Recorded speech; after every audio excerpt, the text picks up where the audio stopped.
ഇന്നത്തെ നമ്മുടെ റെഡിൽ വീഡിയോയിലേക്ക് അവർക്ക് സ്വാഗതം. ഇന്നത്തെ ചോദ്യം എന്നത് ആവശ്യക്കാരൻ വാങ്ങുന്നില്ല, വാങ്ങുന്നവൻ ഉപയോഗിക്കുന്നില്ല, ഉപയോഗിക്കുന്നവൻ അറിയുന്നില്ല. അതിൻ്റെ ഉത്തരം പറയുക. അതാണ് ഇന്നത്തെ നമ്മുടെ കടങ്കഥ ചോദ്യമാണ്. കുസൃതി ചോദ്യമല്ല, കടങ്കഥ ചോദ്യം. ഏത് ചോദ്യമാണേലും ഉത്തരം എഴുതില്ല. അപ്പം ഇന്ന് നൈഫാമിന് കയറണം, എല്ലാവരും കയറണം, അത്രേ ഉള്ളൂ. പിന്നെ കയറുന്നവർ സബ്സ്ക്രൈബ് ചെയ്യാനും കൂടി ശ്രമിക്കുക, അത് മാത്രമാണ് ഇല്ലാത്തത്. അപ്പം നേരത്തെ ഡബ്മാഷ് ചെയ്തപ്പോൾ സബ്സ്ക്രൈബർ ഉണ്ടായിരുന്നു, ഇപ്പം ഒന്നും ചെയ്തിട്ടും ഇല്ല. ഞാൻ ഇന്ന് വീണ്ടും ഡബ്മാഷ് തുടങ്ങി, കാരണം കയറുന്നില്ല.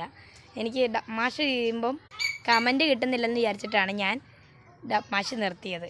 ഇപ്പം അത് നിർത്തിയപ്പം കമൻറ്റും ഇല്ല, സബ്സ്ക്രൈബറും ഇല്ല. അപ്പം മിക്കവാറും ഞാൻ വീണ്ടും 10 വീതം ഡബ്മാഷും ഈ പരിപാടിയും തുടങ്ങും. ഇല്ലെങ്കിൽ എനിക്ക് കമൻറ്റും സബ്സ്ക്രൈബറും കിട്ടൂല. ഇപ്പം മൊത്തത്തിൽ കഷ്ടപ്പാടാണ് യൂട്യൂബിൻ്റെ. അപ്പം നിങ്ങളെല്ലാവരോടും സഹകരിച്ച് എനിക്കൊരു 3K ആക്കി തരൂ പ്ലീസ്.